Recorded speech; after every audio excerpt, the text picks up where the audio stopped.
Assalamualaikum warahmatullahi wabarakatuh. Perkenalkan, saya Tri Amawati, NIM 212141010 dari Prodi Manajemen Jakarta Kaf kelas 3A.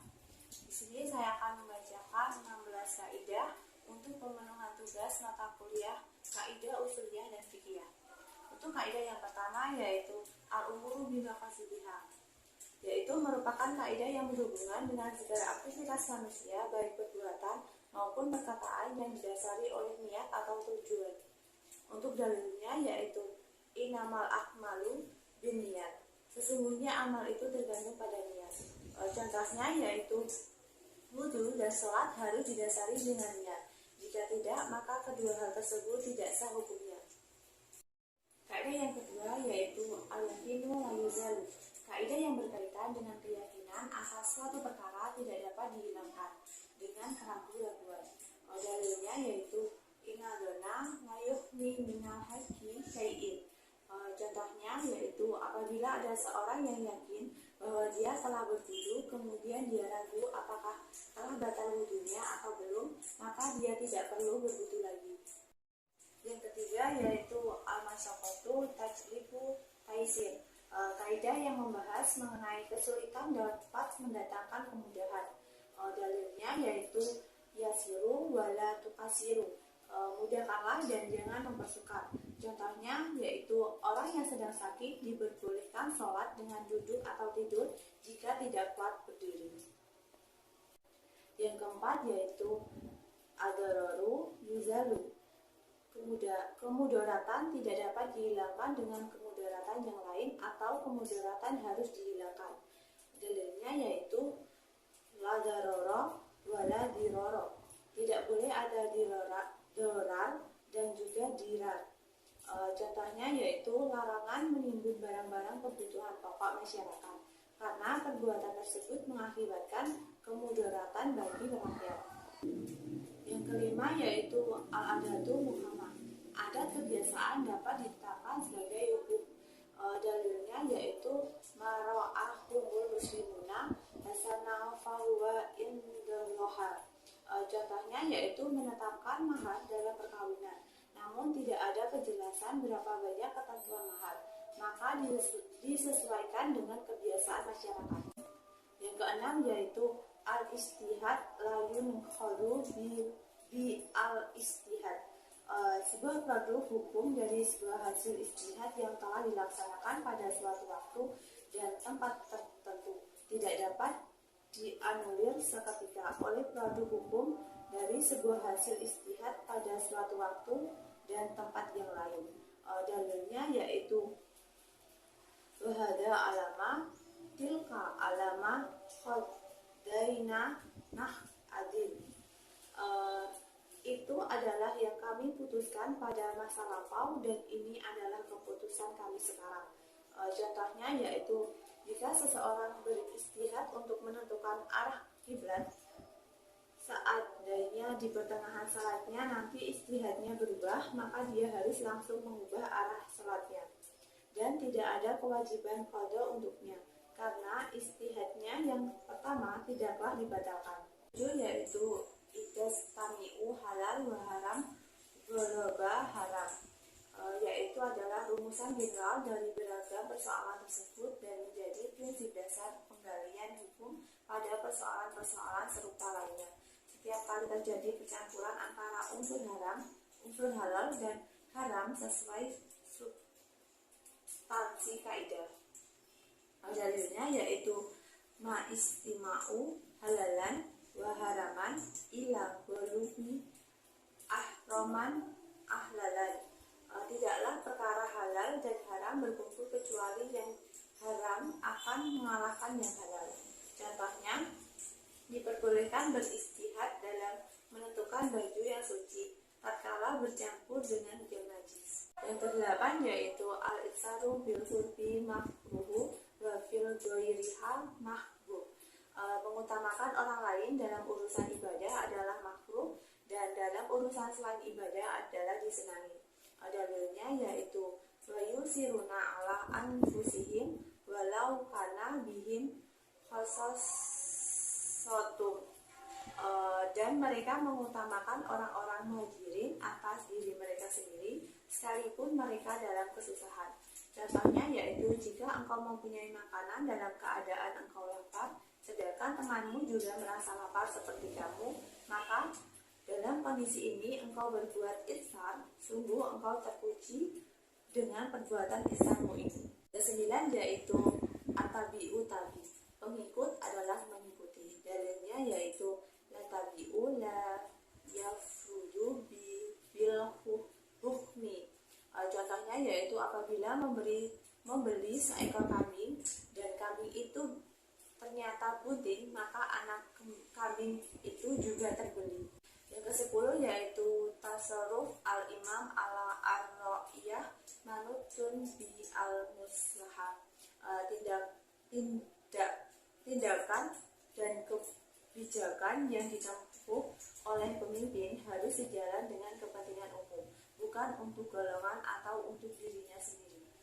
Dalilnya yaitu manzilatul imami minam riyati manzilahul walimah minal yatim.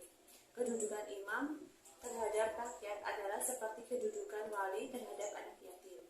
Contohnya yaitu pemerintah boleh menggusur perkampungan rakyat untuk kepentingan sarana umum dengan imbangan ganti rugi yang memadai.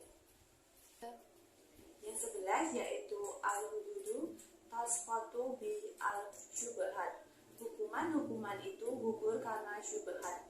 Dalilnya yaitu ikraul hududa bi syubhati. Hindarkanlah hukuman-hukuman karena adanya syubhat. Contohnya yaitu orang meminum arak untuk berobat tidak dikenai had karena masih terdapat khilaf antar ulama. Yang ke-10 yaitu tasarruf al-imam ala ar-ra'iyah manutun bi al-muslahah. Tindakan dan kebijakan yang ditempuh oleh pemimpin harus sejalan dengan kepentingan umum, bukan untuk golongan atau untuk dirinya sendiri. Dalilnya yaitu manzilatul imami minam riyati manzilahul walimah minal yatim. Kedudukan imam terhadap rakyat adalah seperti kedudukan wali terhadap anak yatim. Contohnya yaitu pemerintah boleh menggusur perkampungan rakyat untuk kepentingan sarana umum dengan imbangan ganti rugi yang memadai. Yang 11 yaitu al-hududu tasqatu bi al-syubhat. Hukuman itu gugur karena syubhat. Dalilnya yaitu ikraul hududa bi syubhati. Hindarkanlah hukuman-hukuman karena adanya syubhat. Contohnya yaitu orang meminum arak untuk berobat tidak dikenai had karena masih terdapat khilaf antar ulama. Yang ke-12 yaitu al-hururu la yadkhulu tahtal yad. Orang yang merdeka itu tidak masuk dalam kekuasaan. Dalilnya yaitu innal hurra yadkhulu tahtal yad. Sesungguhnya orang merdeka adalah masuk dalam kekuasaan. Contoh, seandainya ada orang yang mengurung orang merdeka lalu memperlakukannya dengan baik, kemudian dia mati tertimpa tembok yang roboh, maka ia tidak wajib membayar ganti ruginya, tetapi kalau hamba wajib diganti ruginya. Yang ke-13 yaitu al-kharimu lahu hukmuma huwa kharimu lahu. Yang mengelilingi larangan hukumnya sama dengan yang dikelilingi. Dalilnya yaitu al-halalu bayanun wal haramu bayanun. Yang halal telah jelas dan yang haram telah jelas. Contohnya yaitu masjid adalah satu bangunan yang terdiri antara teras dan ruangan dalam masjid. Teras terhalang oleh tembok. Jika kita sholat di teras, maka hukumnya sama dengan kita sholat di dalam masjid. Yang ke-14 yaitu iddaj amrani min jinsin wahidin lam yakhtalif mahfuzu duruma dakhala ahadu huma fil akhari goliban. Apabila berkumpul dua perkara satu jenis dan tidak berbeda maksud dari keduanya, maka menurut biasanya yang satu masuk kepada yang lain. Contohnya yaitu masuk masjid kemudian sholat fardu sudah tercakup sholat tahiyatul masjid. Yang ke-15 yaitu ikmalul kalami aulamin ikmalihi. Mengamalkan maksud suatu kalimat lebih utama daripada menyia-nyiakannya. Dalilnya yaitu at-taksisu awwala minat kibri. Membuat dasar itu lebih utama daripada memperkuat. Contohnya yaitu orang berwasiat memberikan hartanya kepada anak-anaknya padahal ia sudah tidak mempunyai anak lagi kecuali cucu-cucunya, maka harta harus diberi kepada cucu-cucunya.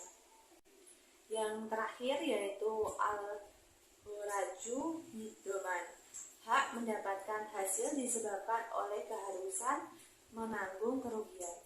Dalil dari hadis Rasulullah yang artinya bahwa seorang laki-laki menjual seorang budak, maka budak itu bermukim di tempat pembeli. Dalam beberapa hari kemudian si pembeli mendapatkan cacat pada budak tersebut dan melaporkan kepada Nabi, maka Nabi mengembalikan budak itu kepada laki-laki penjual. Maka berkatalah laki-laki itu, "Wahai Rasulullah, ia pembeli telah mempekerjakan mengambil manfaat terhadap budakku." Rasulullah bersabda, hak mendapatkan hasil itu disebabkan oleh keharusan menanggung kerugian. Nah, untuk contohnya yaitu seorang penyewa kendaraan penumpang untuk membawa keluarganya, tetapi si penyewa menggunakannya untuk membawa barang-barang yang berat yang mengakibatkan kendaraan tersebut rusak. Maka si penyewa harus mengganti kerusakannya dan tidak perlu membayar sewanya. Sekian penjelasan 16 kaidah dari saya. Apabila terdapat kesalahan, saya memohon maaf. Wassalamualaikum warahmatullahi wabarakatuh.